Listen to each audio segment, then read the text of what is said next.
There are indications that there is a move towards a 3 or 4 party system. I'm not sure that South Africa will afford a 2 party system as it is in the US. It may be more amenable to a 3 party system as you have in the UK, where you've got Labour, or New Labour as they like to call themselves now, the Tories, the Conservative Party, and the Liberal Democrats. But clearly those parties evolved, and that system evolved over a period of time in which both New Labour and the Tories, the Conservative Party, went through its own ideological ruptures. They went through ideological and political rethinking and a recrafting of their political identities. So the Tory Party or the Conservative Party in 2009 under Cameron is a substantially different Conservative Party than it may have been a decade and a half ago under John Major, and slightly before that under Margaret Thatcher, because clearly the Conservative Party in England now does come across as a compassionate Conservative Party, not the kind of recidivist right-wing political party that people assumed it to have been under Margaret Thatcher. And New Labour, of course, while still keeping the support of the labour movement, of the Trade Union Council, has adopted a set of policies which hardcore labour supporters from the 70s did not in fact, or are not in fact, in favour of. So South Africa, I think, is mirroring aspects and elements of the way in which this political change in the UK occurred.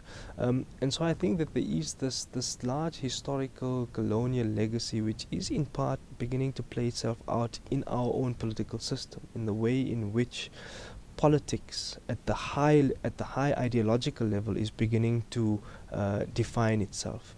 And so that has an impact on the party system, because clearly it seems as if the rupture in the African National Congress in 2007 at Polokwane, while it may have been about personalities, while it may have been about a purported Crown Prince, Thabo Mbeki, who overstepped the power that had been given to him within the ANC, it may have been about that, it may have been about the personalities, but it was also, I think, reflective of a broad ideological shift happening within the party, contestation for not just the organizational identity of the political party, but also its political ideological identity and who it is going to be more sympathetic to, and which sector of society, what they would call a motive force, is going to have a superior claim on the ANC. While the ANC always says that it wants to serve all sectors of the society, there was, I think, in Polokwane a shift towards privileging a particular sector of society to privilege its own claims on the ANC and what the ANC would do in government. And I suspect a similar thing has happened amongst opposition parties. Now this in South Africa, of course, gets more complicated because of the identities that are at play in South Africa. 15 years after the transition, you have new identities emerging, not just racially, but in terms of class, and so therefore you have new alliances being struck, and the new emergent identities giving rise to new political identities. And some of that is being expressed through COPE to a degree, but to a degree expressing itself in a decline for support for parties like the IFP, and incidentally for some decline amongst parties like the Independent Democrats and the UDM.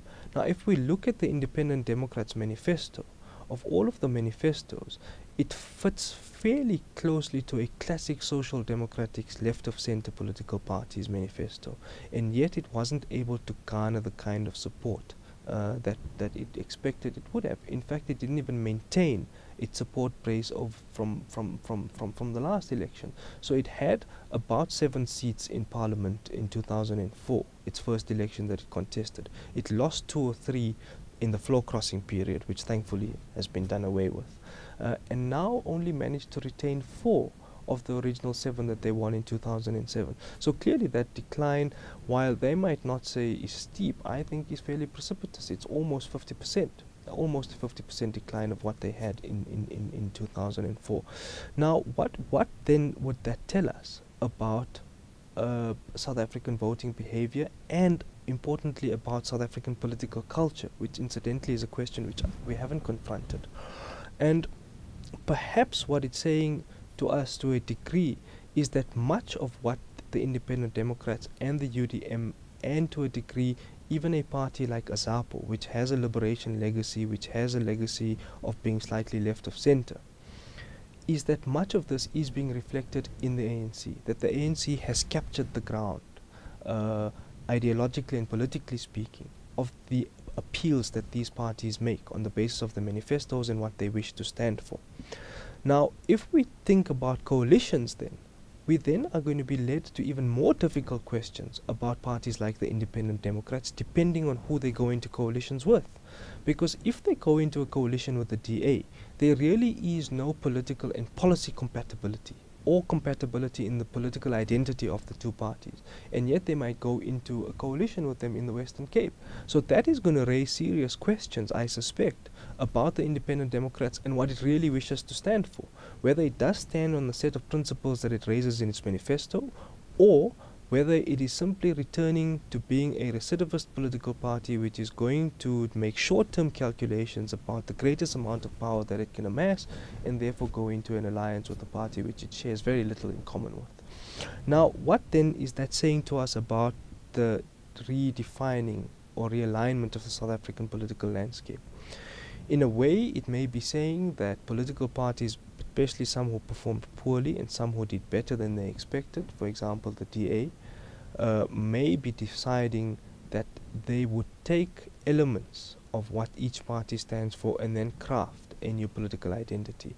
That may be true, but it remains to be tested. The evidence so far is not very healthy for that kind of prognosis, because if we look at governance in the city of Cape Town, in which we have some experience and some history of coalition politics amongst the smaller parties, is if you think about the city of Cape Town, you really do think about the DA. You really don't think about many of the other parties that make up that coalition.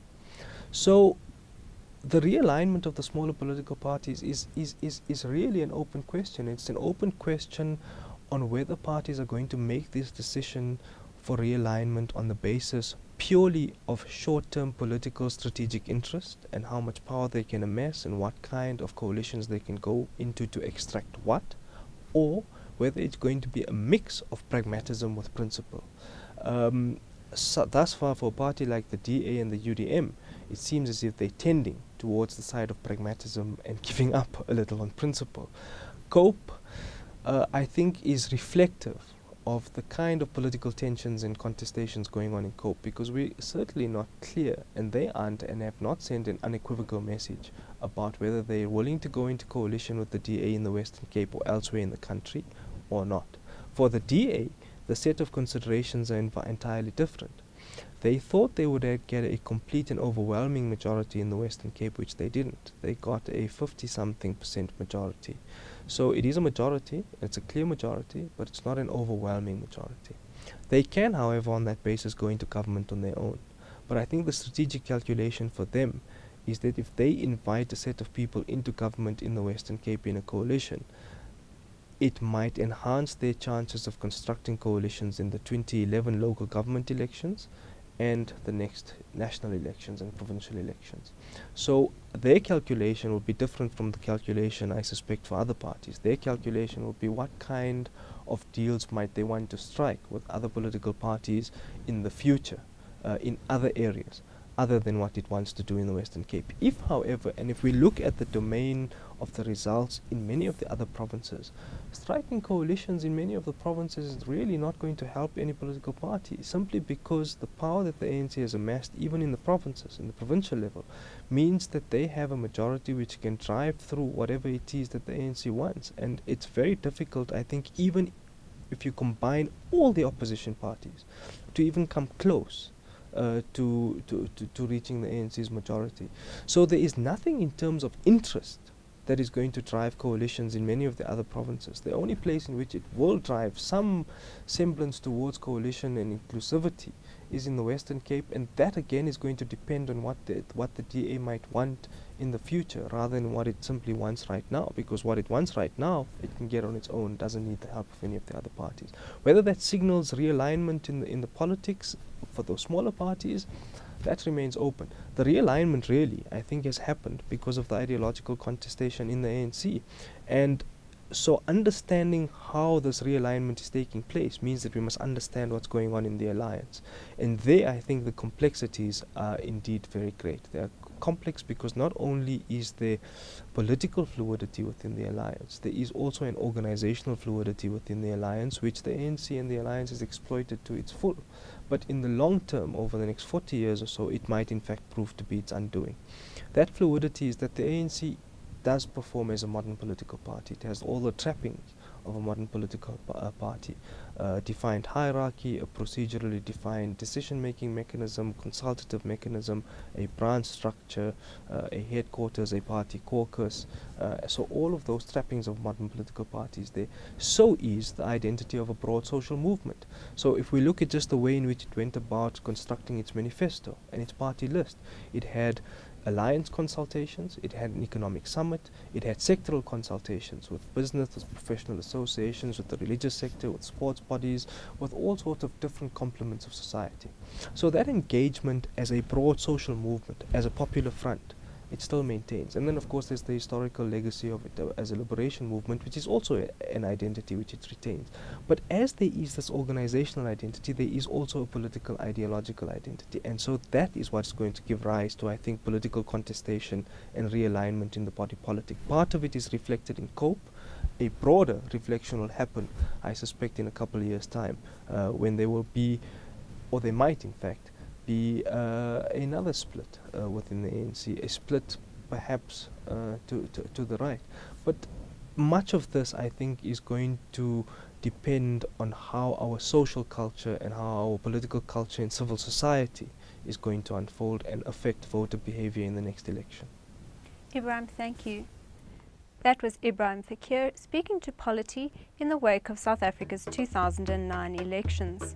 Going forward, Polity will continue to track political news in pursuit of our mission to deepen democracy through access to information.